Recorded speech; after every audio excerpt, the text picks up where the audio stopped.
concept. Just a second here. I'm just going to stay for half an hour. Marta, are you there? Let's go with Shri. On that one, in this chapter, Darwin introduces the concept of the inner barometer. Charlie.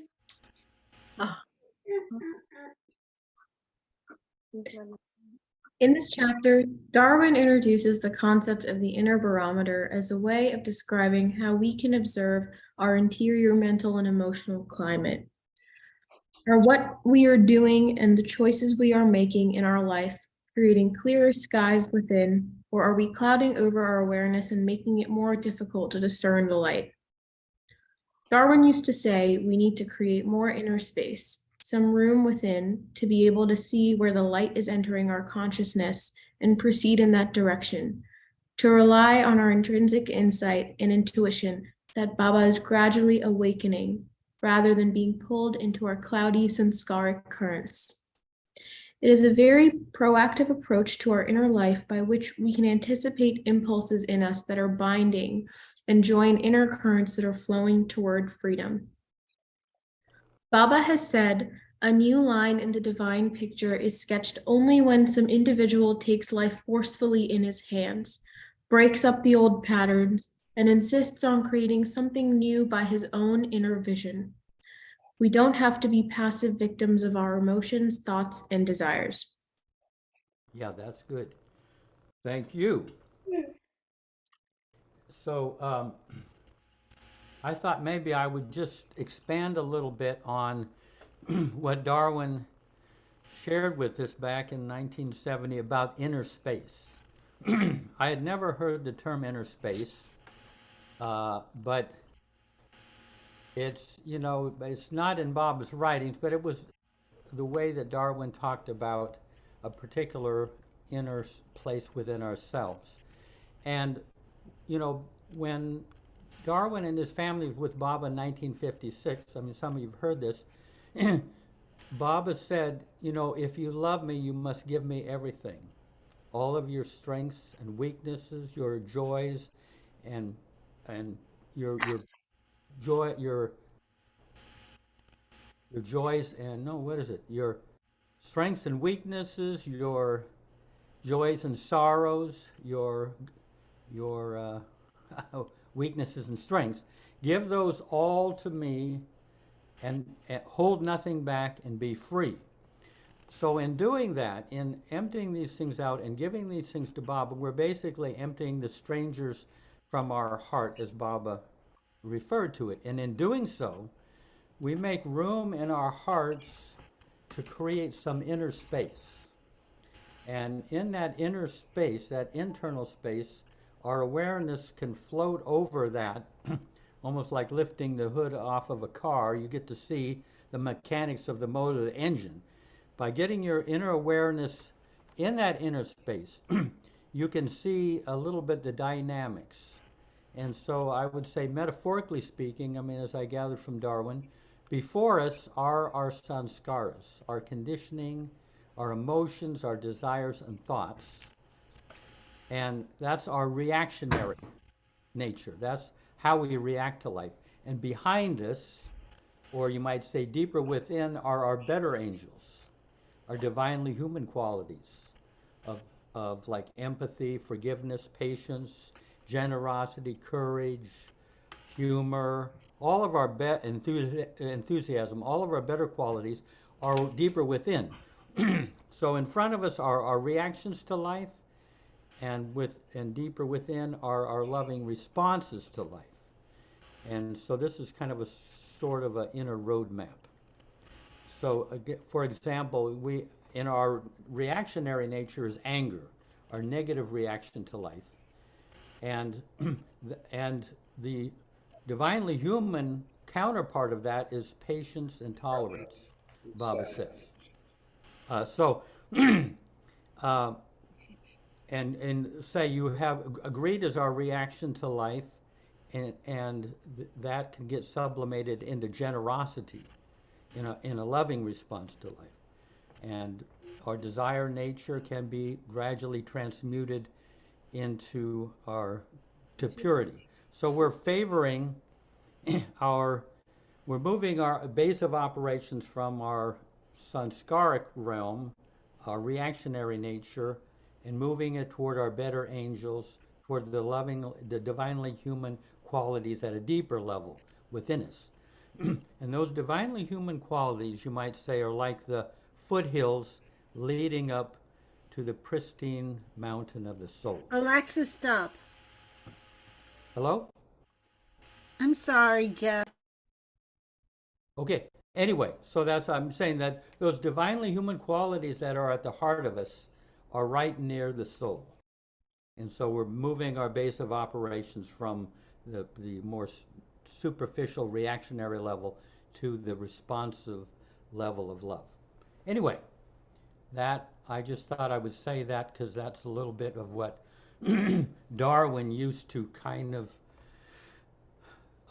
share with us. So, looks like Ken. Yeah,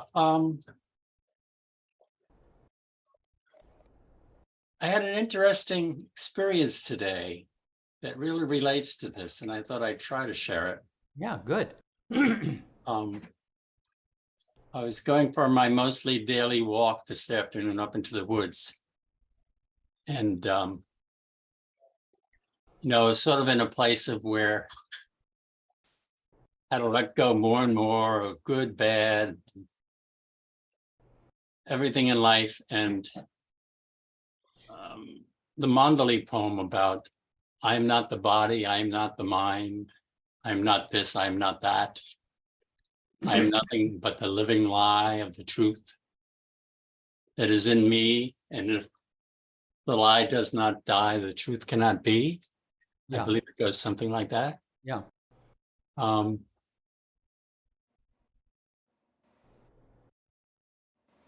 And so I just kind of said, well, let me just let go, remember the divine within. And it was like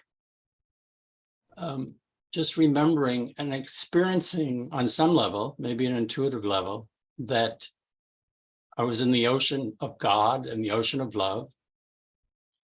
And that lightness, that openness, that freedom was within and without.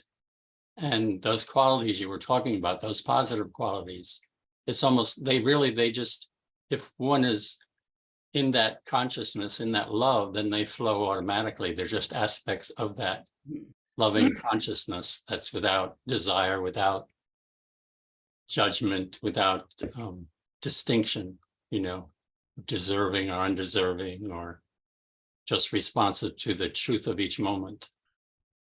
So I don't know if that's helpful or what happened, but so I've been trying to remember that through the rest of the day, on and off, and finding I can just experience that presence by just relaxing and opening to it, Maybe it's 50 years of practice, but yeah. No, it is right there, and it's who we are in essence. If we can kind of drop back deeply enough into our interior, we can just tune in to that Baba's loving presence and all these divinely human qualities that are right there within us. But then this world comes out here and it stirs up our anger and criticalness and everything like that. But we have that potentially there, just sitting there in every moment, not some future moment, but every moment. Hey, so let's go on to where we left off. And Marty, do you feel like reading? Can you read in the dark there in Santa Barbara? Yes, I can read with my inner eye. Oh, good. Yes. This Inner is barometer. Yes. Yeah. Yes, Jeff, what? No, I like to think of it as an inner barometer, where you're checking out the climate, the weather, your interior weather, so to speak. Yeah. Okay. The individual has to determine what makes or fortifies veils over his or her own consciousness. At least we know from Baba's explanation what the goal is, and we can do a great deal toward helping our spiritual unfoldment, since we know where we are heading and what we must do and not do in order to make progress. We are conscious of what is going on within us, so we can be. We all have an inner barometer that tells us what darkens or lightens the heart and lifts or dissolves the veils. And we can check the barometer while things are happening within us. If whatever we are doing gives us a feeling of light so that we can see more deeply within and have more spiritual insight, we know we are on the right track. But if our thoughts, words, or deeds make things more cloudy, more obscure and limited, we can see that something is trying to keep us bound to the gross level of consciousness, and that this is not to our advantage spiritually. So it is not a matter of reading books and going by certain exterior morals or formulas, but what we actually experience within our own self, our own consciousness. In other words, we can read our own experiences. We make choices as to what we will think, say, and do. And our insight gained from the good or bad consequences of these choices guides us. We can discover the right course to take all the time. We need to value the insight and inner strength that comes to us through clearing away the veils.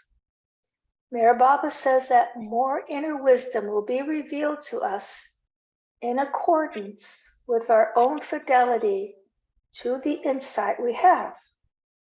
In other words, by respecting whatever insight we have and living by it, putting it into practice, instead of ignoring it for pleasures or whatever else would preoccupy our consciousness, we will gain more insight. But if we continuously make bad choices, we make it harder for higher insights to be revealed to us. All these things vary with the individual, and we have to experiment with the concepts we have. Well, that's pretty good. Yeah, very, very, very instructive and helpful. Now, do you folks kind of get a sense of what Darwin's talking about, this inner barometer, where you're able to kind of read your interior? I mean, how does that resonate? Does that seem like a real thing, where you're taking stock of your interior throughout the day? Anyone want to speak to that?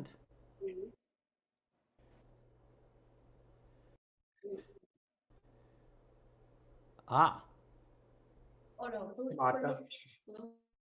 Yes, I would just like to say, it seems through this last year that has become all of a sudden more evident.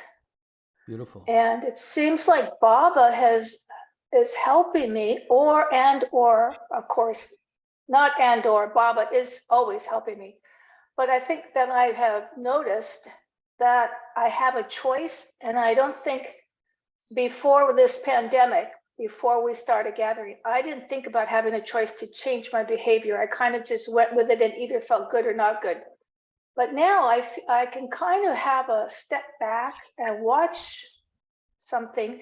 And my barometer is usually, if I feel yucky, then I knew something's trying to get my attention, and I may not have responded in a way that I would like to respond. And then I can look at it and see how it feels. Like Marian says, you have to feel it first. And then just look at how I'd like to do it differently. So I just wanted to add that. Yeah, beautifully said. And that inner space gives you some options.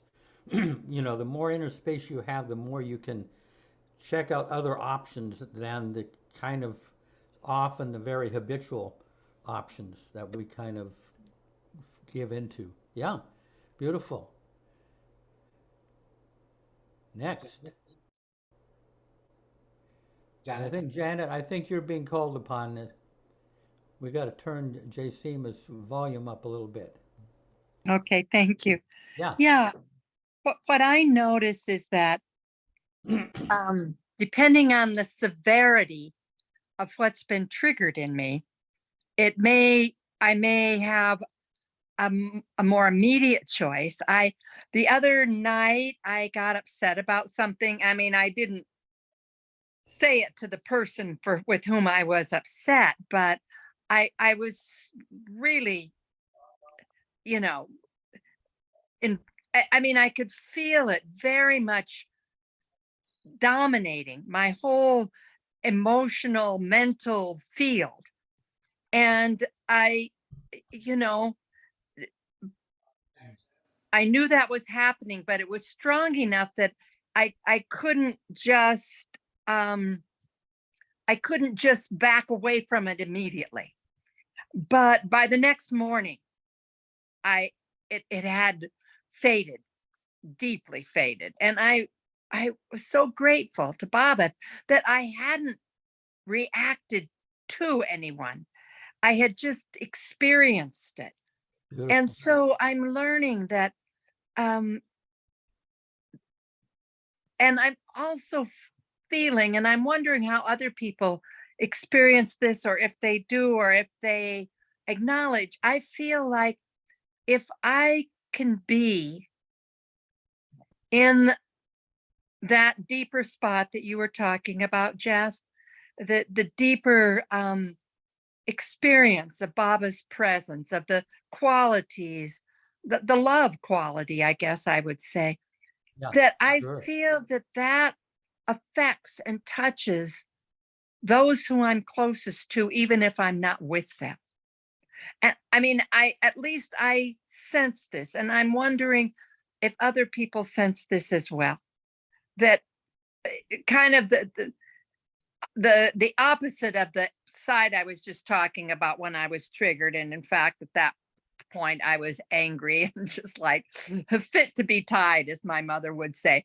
But on the other side of that, when this, I think what Ken was saying, when this feeling of I don't know what it is, but the deeper qualities are more evident.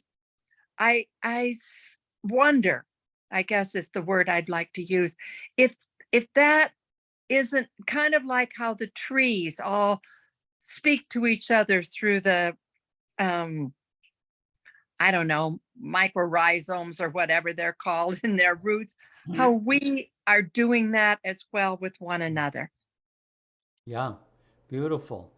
Um, yeah, someone speak to that, but I do want to mention, isn't it a beautiful thing that it seems like, you know, you want this person triggered this in you, and and it creates a frustration, but that frustration is actually love.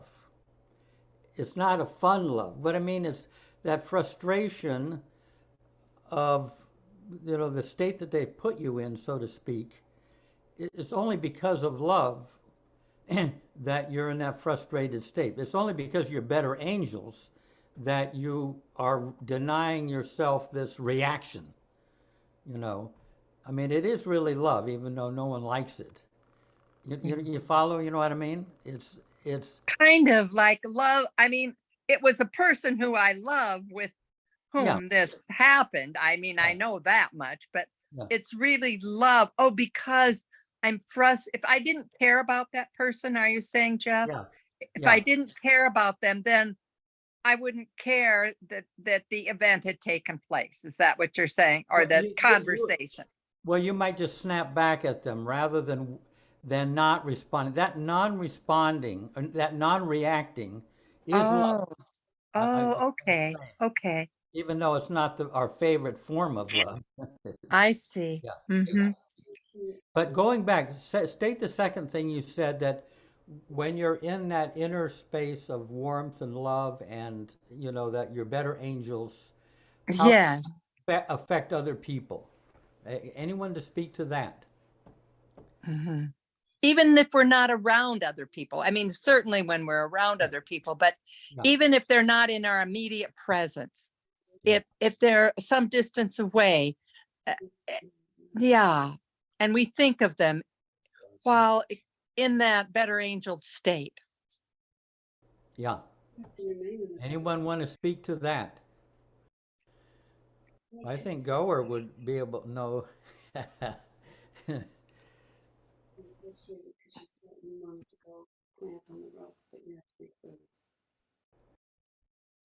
Hmm. Anything you can say to that?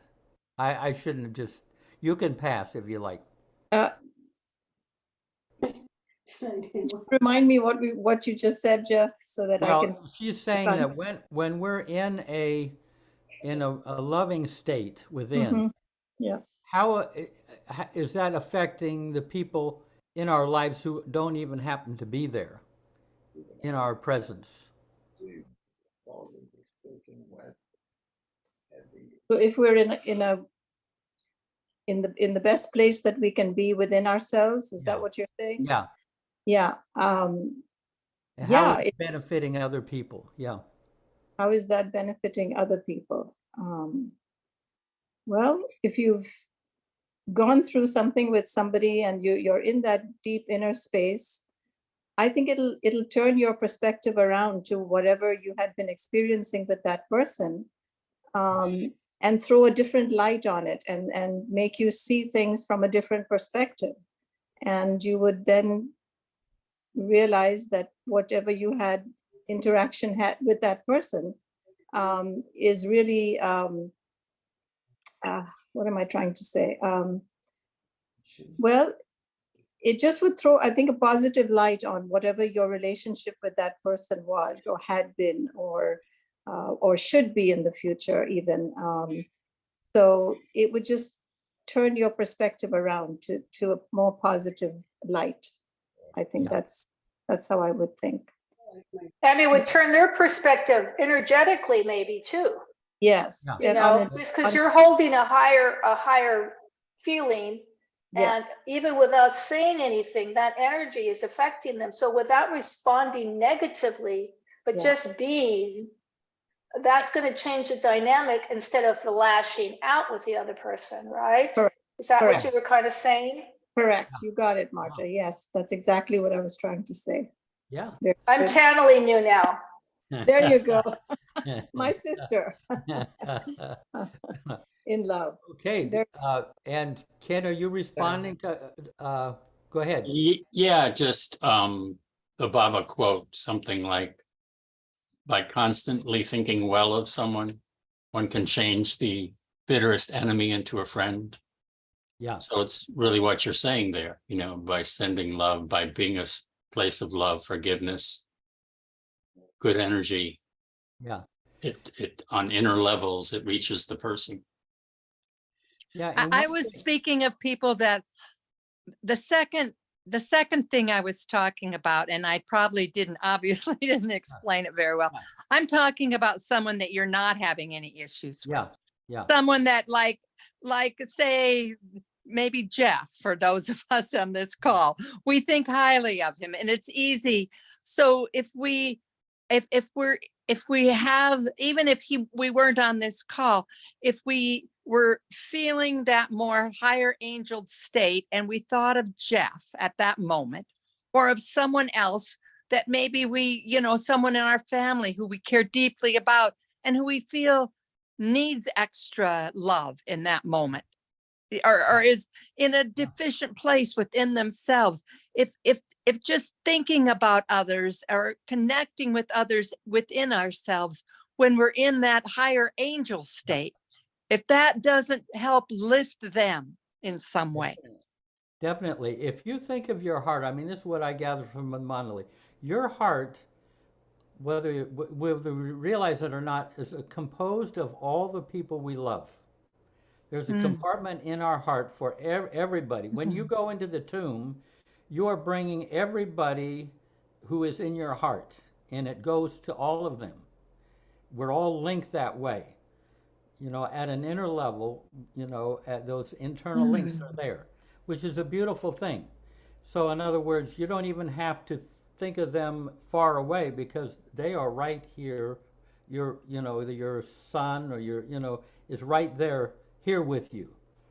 And so when you're in a loving state, that part of them gets to enjoy that loving state that you're enjoying. It's a beautiful thing.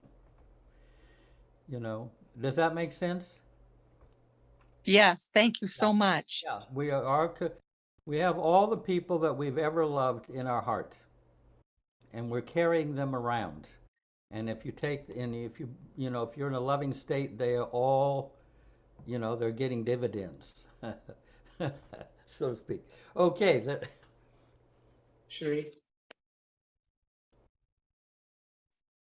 I just wanted to comment on the inner barometer stuff.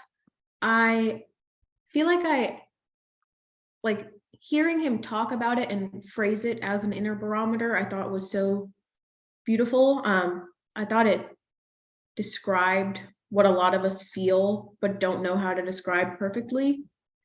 And I think for me, the quickest way to, or not quickest, but most effective way to get that barometer feeling well again is to disassociate with the I thought, and therefore disassociating with the mind.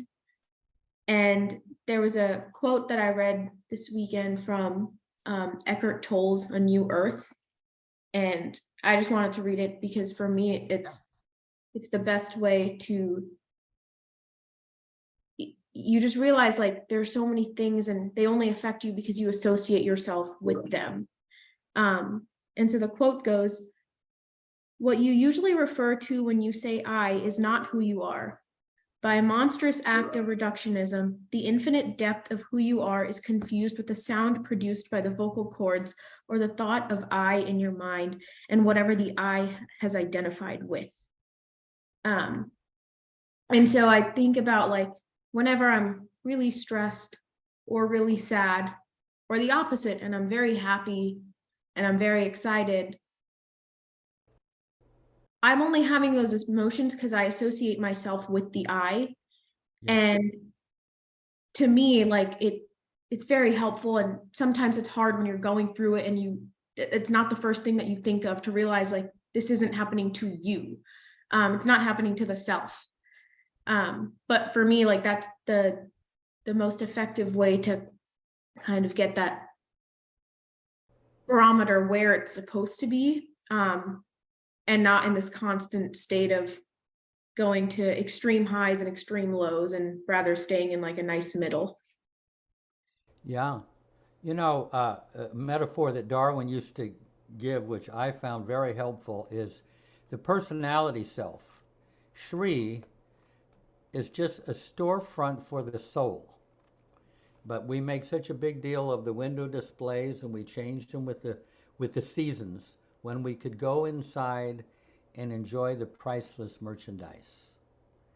So, the personality self is like, yeah, it's the I, but what's behind the personality, the soul, is who we are. But I always like that metaphor. That this thing here, we think is us, is really just a storefront, and we're behind it. It's a healthy way to look at things. Anyway, let's go on to the next section. What about Johannes? Are the cobwebs free No cobweb. My glasses, please. No, these are mine. I know. We usually say groping in the dark, but this is groping toward the light. Groping toward the light. Working through our unique sanskaras to dissolve wills and substitute real values requires one pointed focus. By working within and concentrating our focus more upon God or Baba within, we draw the added assistance of the Master's divine love and grace to help us. So, See. okay, see the differences between values and inner levels. Knowing, Shall I? I can't because my glasses are not, Sorry, Knowing, Sabine is taking over. Yeah. knowing all of our weaknesses, our karma, and our sanskaras, Baba guides us through experiences that will help us understand and see through the things that allure and trap us into more Mayavic activities. Therefore, instead of reacting to Maya, we are able to let go of Maya through understanding. We make our choices, and through the experience of the light within, compared to the darkness we experience otherwise, those choices are not hard to make. Fortunately, we are not groping in the dark, but groping towards the light. It is difficult to penetrate the sanskaric barriers and see that divine light is constantly flowing within. For years, we are just going on faith and do not seem to be getting anywhere. Then suddenly, like someone digging a long tunnel, we begin to break through to the light.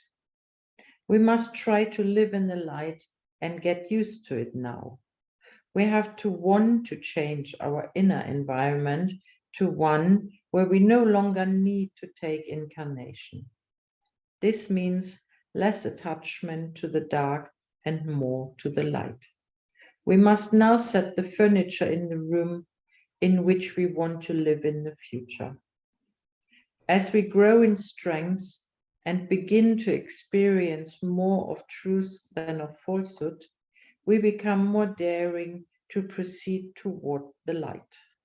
Then, as we continue working, tearing the veils, clearing out the dirt, our consciousness can become lighter and clearer, less vague, less cloudy, less filled with cobwebs. We can be more and more aware of reality, not just to see it in the distance, but to realize ourselves as that reality. Okay, beautiful. I just am reminded when we went to the meetings at Darwin and Jean Shaw's back in the early 70s. The atmosphere was so refined. Their house was, they'd had meetings, the longest standing meetings in this country were at Darwin and Jean. So their place was a little bit like the Lagoon Cabin with juice and cookies served afterwards. But here was the funny thing. We would go to these meetings and they would be so uplifting. And without thinking, we would go to the restaurant afterwards and order hot fudge sundaes and milkshakes and everything. There's that line where Baba says, you have to get used to the light.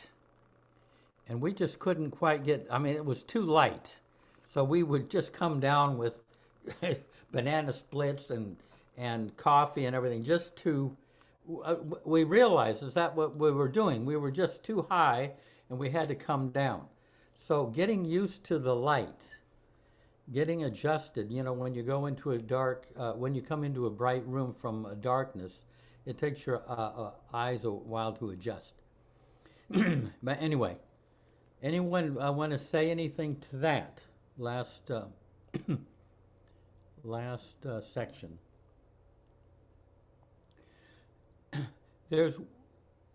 Oh, good.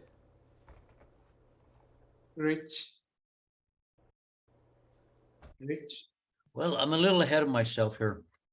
But the thing about your explanation of Darwin and Darwin's book is he pinpoints this I read transpersonal psychology for a year when I went to college and took psychology, and I read every transpersonal text I could get, and it was all just intellectual. So ultimately, that was like, take the chalk eraser and erase it off the board.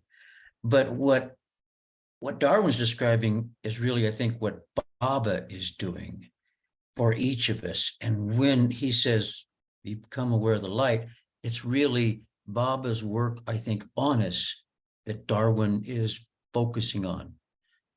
And, but in my mind, to be very frank, I go back in there and I start looking at these sanskars, whatever patterns they are, and there are feelings associated with them. It's not just thoughts, there are feelings, that energy.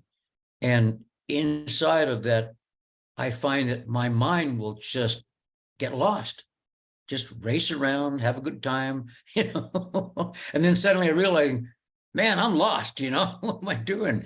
Yeah. And coming back to what Darwin's talking about, for me sometimes, and I'm in that kind of space now, I think, is really difficult. It's just, and it's a bit of suffering, because like once you taste that, that all pervading essence within your own world, yourself, it's hard to, and nothing can substitute for that. You can try any kind of sanskar pattern. It won't work. Excellent. Thank you.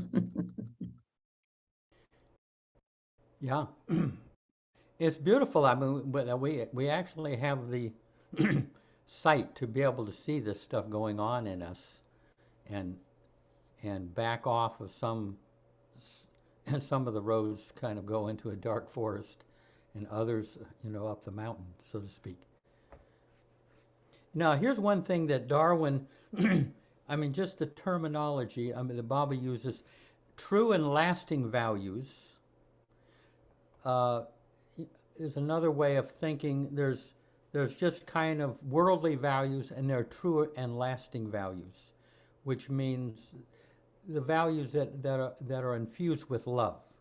So it's another way of looking at it, moving not just from from emotions and feelings and desires to the divine qualities, but another way of looking at it is moving from just worldly values, get ahead, make money, be successful, and receive fame, moving toward the loving and lasting values. Being, loving what you're doing, being wholehearted about what you're doing. So that's the true and lasting values. That terminology, which Baba uses, is seeing this whole movement from selfishness as our base of operations to love as our base of operations. From the lower values to the higher values is another way of looking at it. Anything further about that discourse or that section? Let me see. Okay. Let's go on to the next one. It's freedom fighters, I think it is.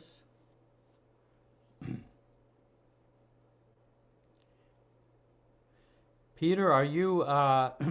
Do you have the means of reading this?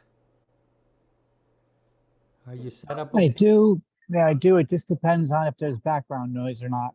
We'll see how I can do. Thank you. You sound good. We all want to be free. And once we have, oh God, I need glasses. Once we have tasted some measure of freedom, we become rebellious and no longer want to submit to the tyranny of vacant dreams, illusions, and false imaginings. We become willing to work toward greater freedom and to fight in order to remain free. That is what we are doing in our lives, working to feel and retain that experience of freedom. We have to exercise control, not to be loose cannons. I hope that's what it says. We can easily have control over our thoughts by asserting love, the pure love in the heart.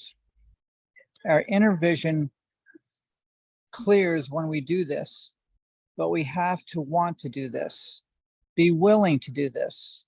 The main objective is to change what kind of music is being played by the heart. Materialistic buzzing or the music of the spirit. When we learn to exercise control, and especially as we begin to live our lives in the context of the truth rather than through our sanskaras, unused centers such as the heart center begin to be activated within us. When the heart center becomes activated, love begins to flow more and more, and we are able to assert freedom, the freedom of the spirit. Beautiful. Yeah. Is there Okay. more? That was it. Anything to say to that? Anything? That's really beautiful. That's kind of where I was going. Yeah. Right point. Would you say after, all your lives with Baba that you feel much freer than you did before Baba came into your life? I mean, can you, tangibly even feel freer? Would you say most of you? Raise your hand. I'm just curious. Yeah. Yeah, it's incredible. And that longing for freedom kind of drives us on. Here's another thing I wanted to mention. Let's see, before we go on to the next section, what time is it? Oh, it's not as late as I thought. One thing that to keep in mind, this is a different angle, is that from all of us, every one of us is emanating love in all directions toward everyone and all of creation. Right now, it's not like it's going to happen in the future. It's happening right now. But that love has to go through our personality self. It has to go through our sanskaras. So by the time that love, which starts as divine love, by the time it passes through us, it might be just a little rivulet that comes forward, or in some cases, some people, just a few miserly drops.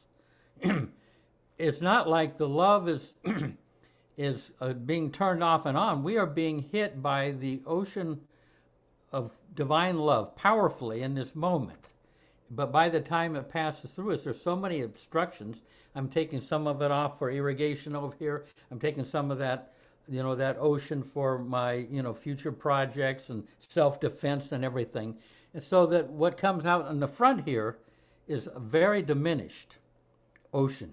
But now someone like Darwin or like Asfandyar, some of you may have met Darwin, there's very little obstruction.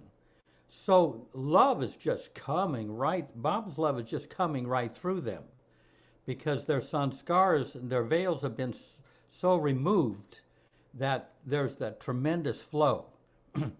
So it's not like we have to get this love. We have the love. We just have to keep from impeding it, obstructing it.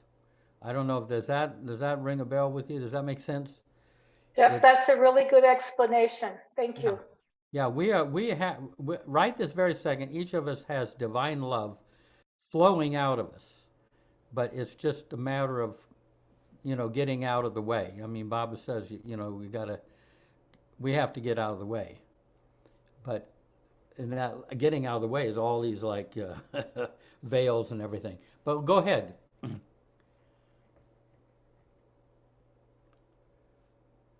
Sheree, go ahead. I love that you said that. This past weekend, my cousin has a 1.5-year-old baby, I guess toddler, and she just learned how to give people kisses, and she's very excited about it. And so my cousin sent us a video in our group chat of her just like going around giving people hugs and kisses.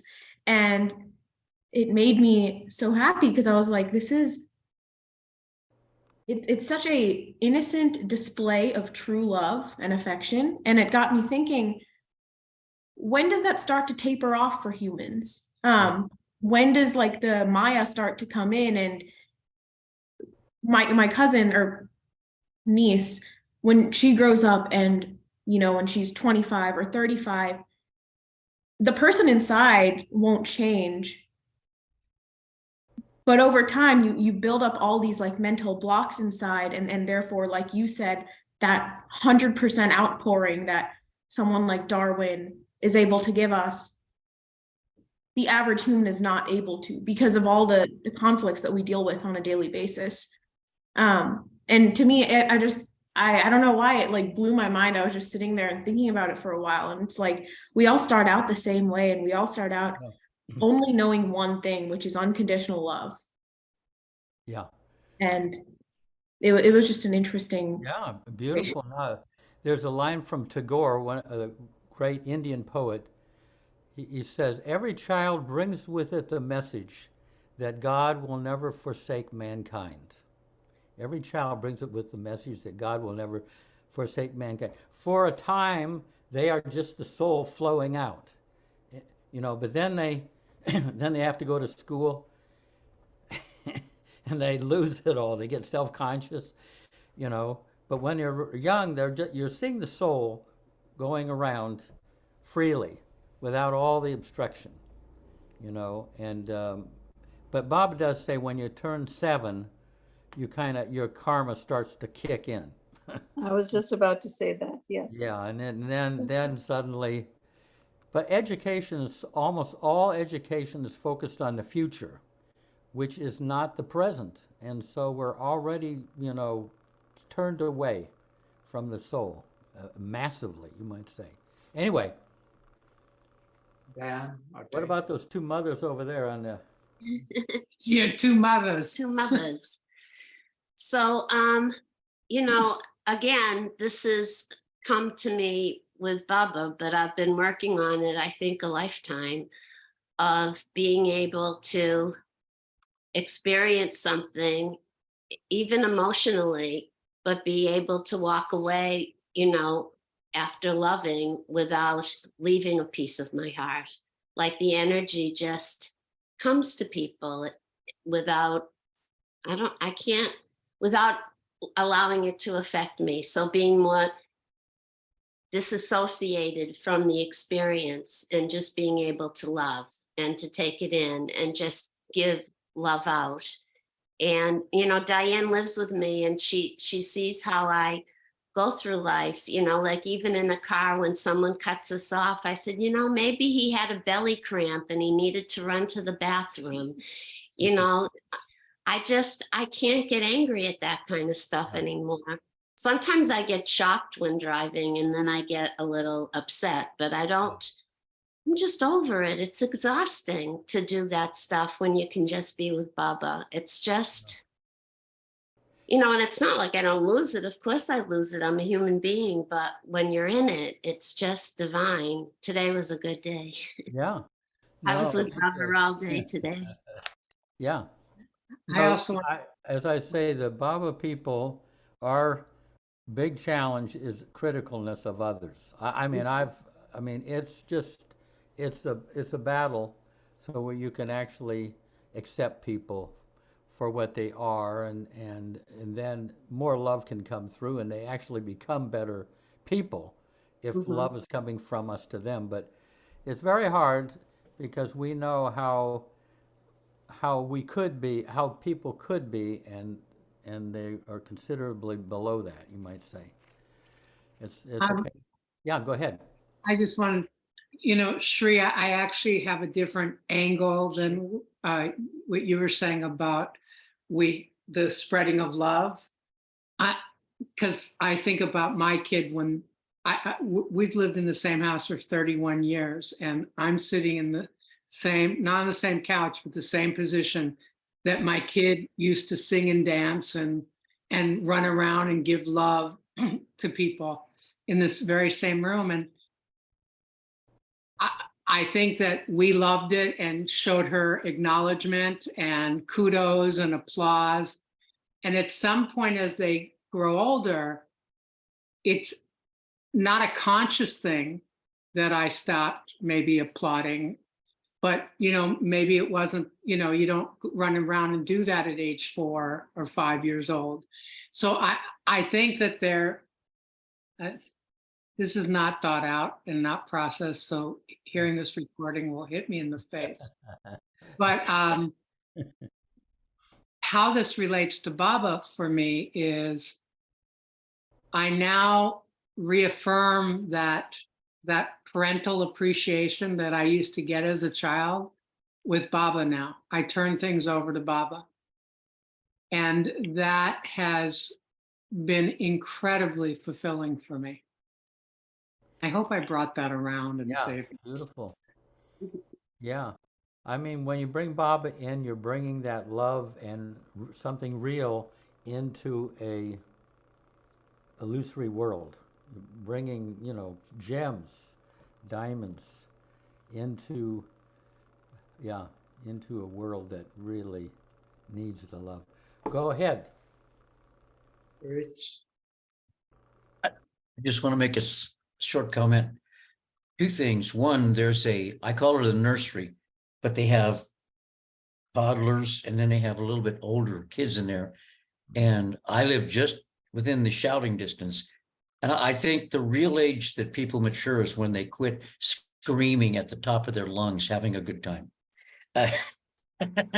Those kids will make more racket. You cannot believe what comes out of them. And they're so funny, but they're so cute. Anyway, moving forward, Jeff, what you said about being really critical. I know I've really been like that all my life. And unconsciously, it's a real drag, because it brings you down if you're always thinking negatively of others.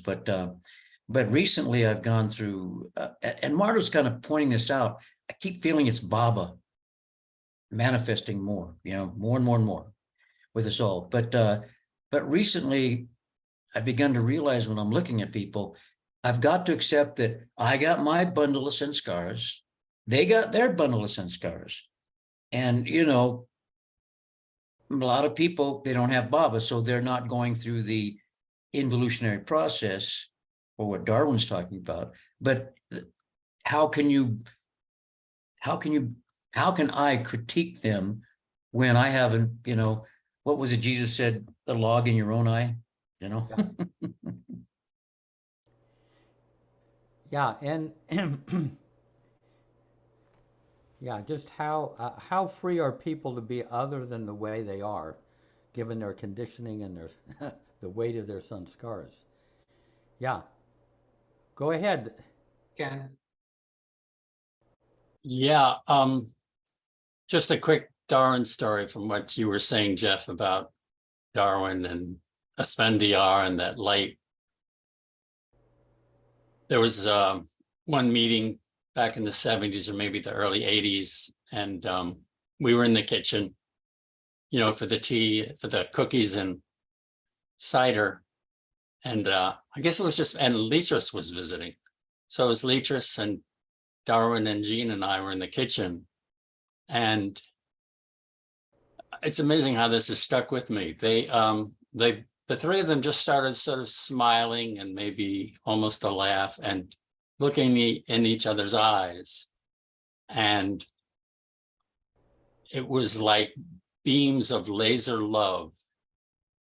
Their eyes were shining so divinely, and this love was just flowing from eye to eye from the 3 of them, like a triangle between them. And it was just a glimpse of that, that they were all in that space of love and sharing it. And it was just very touching and profound. Yeah, no, they were radiating love right and left. Here's a great quote before we go on to Shri. This is I think many of you have probably read this and it's made a deep impact. But this is Baba's quote from the Discourses. As the aspirant advances on the path, he acquires, through his contact with the master, an increasingly deeper understanding of true love. This makes him painfully sensitive to those impacts from outside that not only do not taste of love, but actually bring him into contact with cold contempt, cynical callousness, agonizing apathy, and unabating hatred. All these impacts try his forbearance to the utmost. Even the worldly man suffers in the world which he occasionally finds indifferent or hostile, but he is thick-skinned, and his suffering is less acute.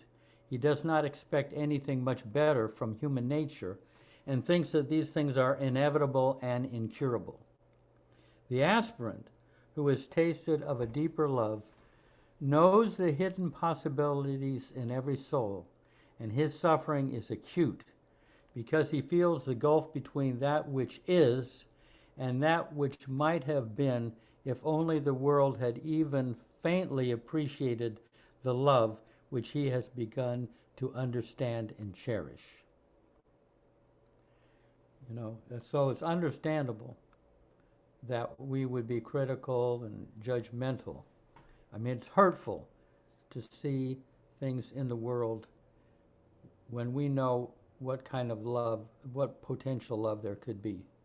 Anyway, were you able to hear that okay, that reading? Yeah. Shri? I thought that was beautiful. I've always been a critical person, and then after finding Baba, in a way, I think I became more critical of people. And this past weekend, Friday night, I had this experience. I went through this experience that was, I'd been like continuously like pushed to my breaking point throughout the week. Friday night, everything snapped, and I felt like there was a rope that had been severed, and it was extremely freeing. And so all of Saturday, I was just sitting outside in the park, and just thinking about all this stuff. And it was truly beautiful. I've not felt anything like it ever. And one of the realizations that I had was when I was on the point of me judging people. At the end of it, I was like, if someone does something that I judge, but if I was that person, I'd probably be doing the thing that I am judging in my current form. And I was like, and that can be as anything ranging from cutting someone off in traffic to even unspeakable things like killing people or something like that. And I think I had the realization that I think for us in the limited form that we see ourselves and other people, we don't know the hundreds and thousands of years of a journey that every soul has taken, ours included. And I think that's why we are so quick to judge people, because you only see a literal snapshot in a infinite continuum. And for me, I don't know, it really, and maybe that's just like an obvious realization to other people, but for me, it was really impactful this weekend when I was like, I would be doing the same things that I judge other people for, just like how other people would be doing the same things if they were me, doing the things that they're judging me for. And it was, in a way, it was very freeing to realize that at the end of the day, like, we can all do whatever we want to each other and judge whatever, but someone doing something doesn't make me inherently better or worse than them. And at the end of the day, Baba loves us all equally, and that never changes. Yeah, beautiful. I'm reminded of the turning point for Erich. He was shared one time in judging people. There, and I think I may have shared it on here, but it maybe bears repeating. But he, there was one guy that used to come before Baba in these gatherings, these darshans, and he would put on this kind of insincere kind of demonstration of devotion with flowers and everything. And and years went by, and Erich had to witness this, and it was quite disturbing. But Erich never said anything. But then one day, Baba said, you know, how was the darshan? How did people do? How did, and you know, Erich in his usual way, it was good, Bob. It was good. It was really good. You know, I mean, they got, you know, well, everything all right? Yeah, it was all right. But then Baba got it out of him. This guy, you know, and Erich said, you know, this guy, he's just not. You know, he's not being sincere. He's just like it's a mockery. And you know, so he says that and then Bob, this is what Baba said to him. But you don't, now this is a changing point, a turning point in Erich's life. But you don't know how far he's come to be just this bad. You don't know how far he's come to be just this bad. So Erich realized, oh my God, I'm only seeing so many frames of this movie. And you know, I'm not seeing all that went before and after. Anyway, so there's that. Okay. Anita. Anita. Hi, everyone. Right. So I really like this topic of judging because it's been coming up for me recently and just noticing it more as I sort of go on this spiritual journey, that the more I judge now, it bugs me so much more. And we all judge. We all, as humans, that's just human nature. But now, like, yeah, it's like this visceral response of you start noticing it more, and it doesn't sit right with you. And I think that's part of the like groping towards the darkness versus towards the light. So it's like you get this inner unease because it's just not the truth. So what I'm noticing is that the judging that I'm doing of others, it's something, I'm like seeing something in them that's actually in me that I need to give to Baba or work with Baba. So often it's like I have to just go within, and usually now it's like the response as I work through it, or sometimes it takes longer than others. It's always Baba just saying, you know, I love you as you are. I am not a judge. And if we can remember that that's the truth of him, that he's not a judge and he loves us as we are, and we accept that in ourselves, then it's like we have to accept it in ourselves first to then accept it in others. It's like, okay, I accept that piece of the other person in myself. I know Baba doesn't judge me. And then once we've given that to him, we can finally see that in others and say, like, I accept you as you are, because Baba doesn't care. He loves us all just as we are. Beautifully said. You know, I once asked Darwin, you know, here at the center, you know, there were conflicts between people, even though Bob was here. There were, you know, even a little bit of racial things and all that.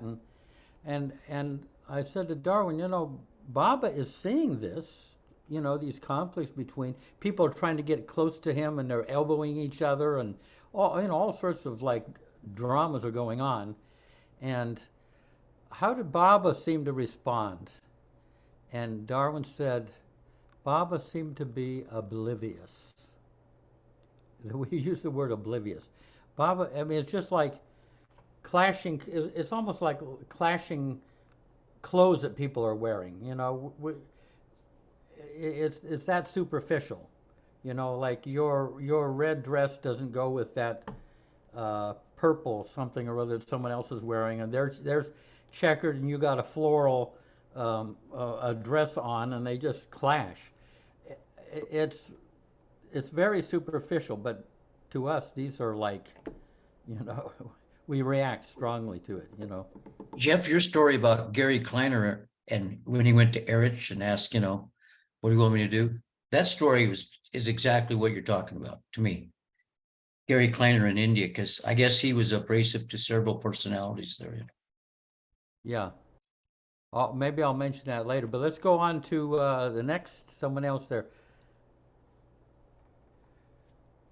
Peter.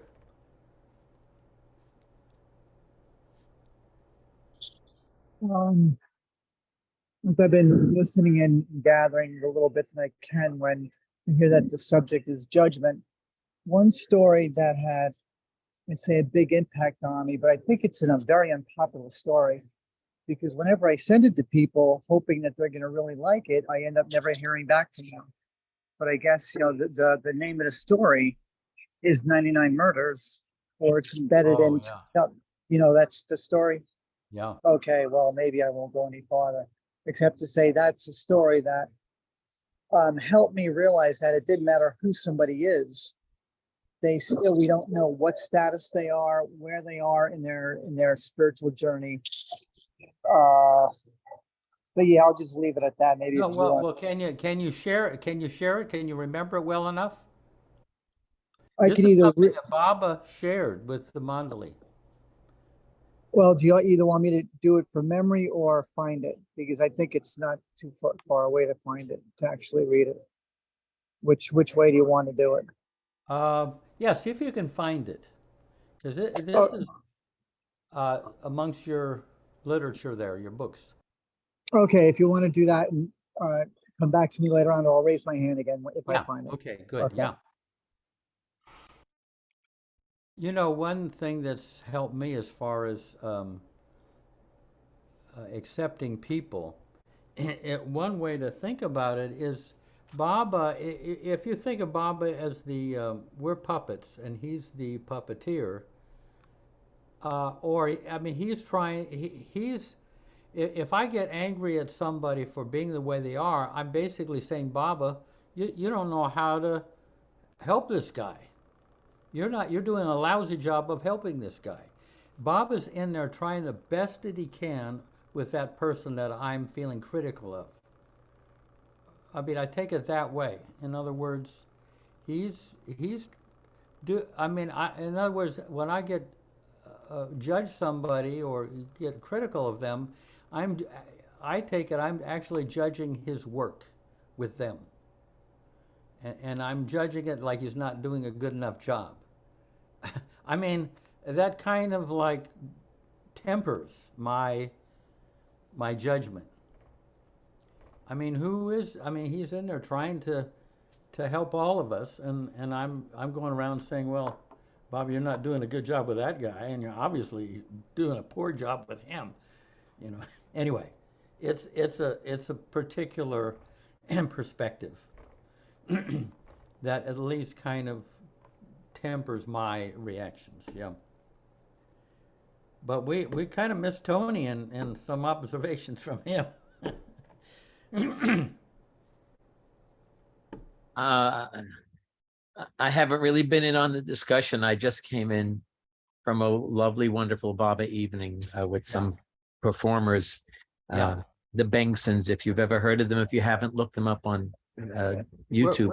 We're just talking about, like, what we kind of got on right here is criticalness of others and the difficulty of processing that in ourselves. It happens to ring a bell today because the subject that I heard was about judgment. And Zeke and I review the Course Miracles lesson each day. And today's lesson was let me perceive forgiveness as it is. And without reading the whole thing, it's like part of the gist of it is that you're forgiving what's not real, the sins, the flaws you see in the other person. If you forgive it thinking it's real, well, then it's sort of like a form of charity, but it's not. The genuine forgiveness comes from this is equally an emanation of Baba, equally a manifestation of Baba, as flawless as Baba is, and as we are in our essence, so that if we don't, the only way to see ourselves as we really are, to begin to, is to forgive others of what we imagine we see in them or believe we see in them. And in that process, then we are forgiving ourselves. And part of the lesson is to pick somebody who you've got some issues with and imagine each of their flaws as you see them and say, would I condemn myself for doing this? Or would I accuse myself of doing this? To shift your vision to where that it is that reflection that Anita was talking about. It's the issue in oneself. And if you're, yeah, and it's a wonderful thing. I actually applied it to Donald Trump when I did the exercise today, and it's a wonderful experience. It's not that you're denying what he's doing, but actually acknowledging that Baba's purity and the purity of Baba's God soul is as much in Trump as in anyone else. That not that you approve of what he does, or you can have pity even on him being so caught separate from himself. But it's very liberating, because we do accuse ourselves of the things we see even in public figures. Yeah. But Zeke wants to say something. This is rare. Hey. Yeah, great. It just came to mind while I'm getting ready for bed and overhearing the conversation. When Elena was little, there came to my attention of a young child who now I'm sure is pushing 40, but his name is Marshall Ball, I think, or maybe Bell, but I think it's Marshall Ball. And he was severely developmentally challenged, and he didn't have cerebral palsy, but he had some really serious impairments, and he was nonverbal, and his mother used to hold him and he would type with his finger on an alphabet board, and he wrote the most profound poetry, most amazing things. There's a book of his poetry out there, and one of the very short poems that he wrote was just one line. He said, "To judge another is to judge God." Yeah. It really touched me and has stuck with me. And that also brings to mind, as Tony mentioned, Course in Miracles, is one of the lessons in Course in Miracles is, I am as God created me. So if everyone is as God created them, then how can we judge them? You know, I mean, of course I do all the time. It doesn't stop me, but it slows me down a little. But there's just that piece. It's like, well, you know, whoever it is we might be critical of is as God created them. And so how can we be critical of them without being critical of God, you know? Beautifully said, boy. To judge others is to judge God. That's kind of beautiful. And yeah, wow. I'm glad that's going to be emblazoned in me. No, really. Hey, so well, I guess we're waiting for Peter. But Gabriella, do you have a poem there? Any of your poem or so? Yes, I can get a poem here. And I guess we're waiting for Peter. right. But let's. Why don't you read? He's still probably looking for this something that Baba shared. But in the meantime, yeah, Okay. I mean, someone like Trump that Tony referred to, that's like a puppet where the strings are so tangled and all messed up, and Baba's trying to get the puppet to embrace, but the strings are so tangled that that the arms fling around and knock people over and everything. He can't get this puppet to love, you know, just to open its arms and embrace. It's just too, you know, it's too tangled up and everything.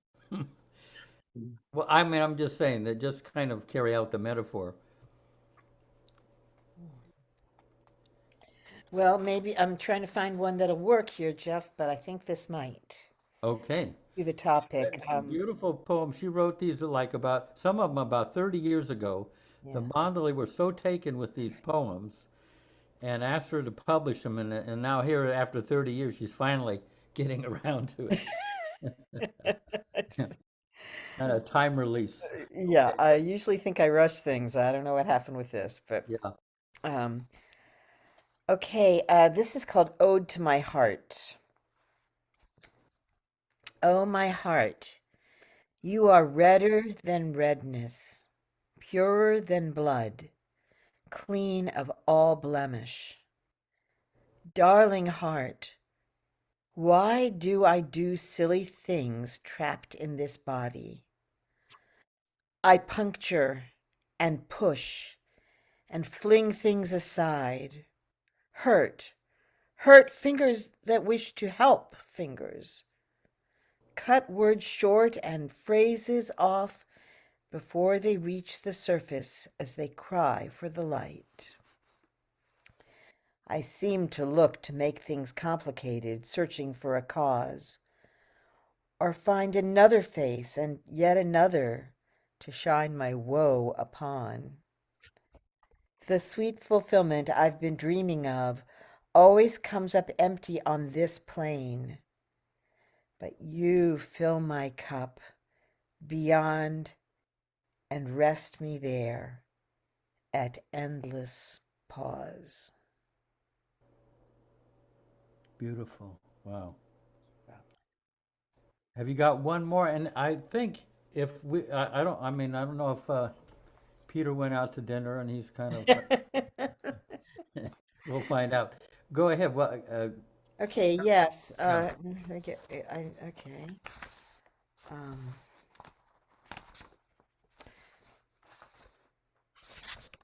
this is called contentment.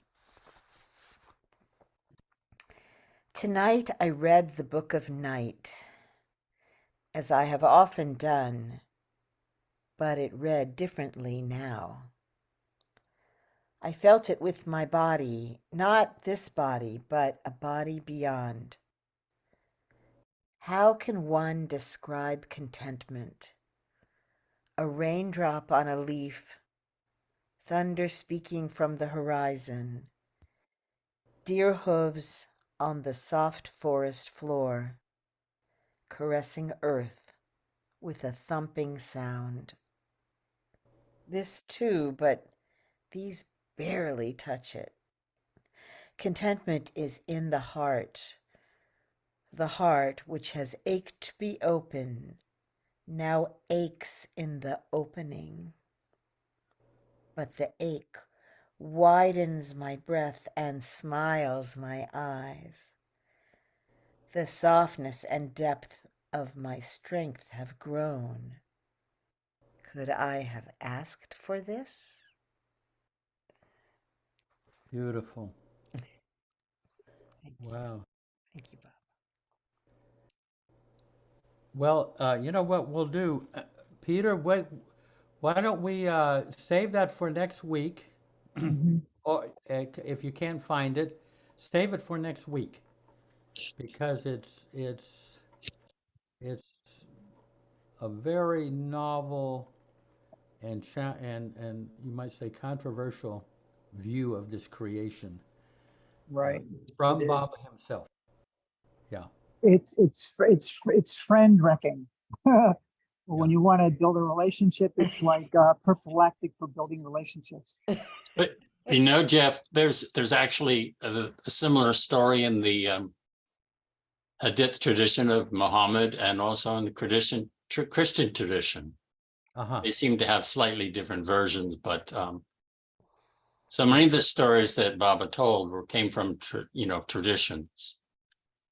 Yeah, They weren't just made up, in other words. yeah, yeah. They're traditional teaching stories about God's forgiveness and the deeper levels that we don't know what's really happening often. Yeah, beautiful. Hey, so let's have a few moments of silence. And I don't know if Goer, if you have a quote or something at the end. If you do, that would be great. Or so let's have a few moments of silence.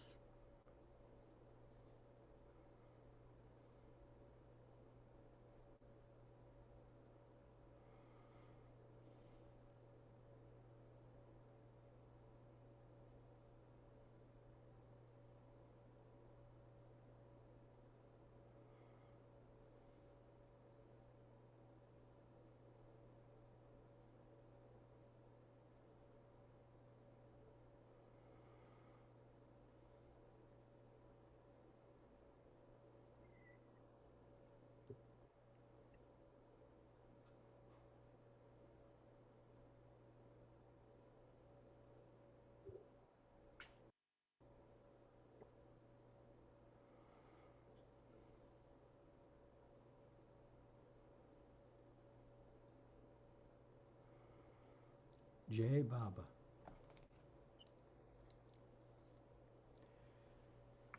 Okay. So I have a quote, Jeff. Yeah, beautiful. Yeah. God is not to be learned or studied or discussed or argued about. He is to be contemplated, felt, loved, and lived. Jai Baba. Jai Baba. Yeah. Beautiful. Well, Could you say that one more time, please? Sure. God is not to be learned or studied or discussed or argued about.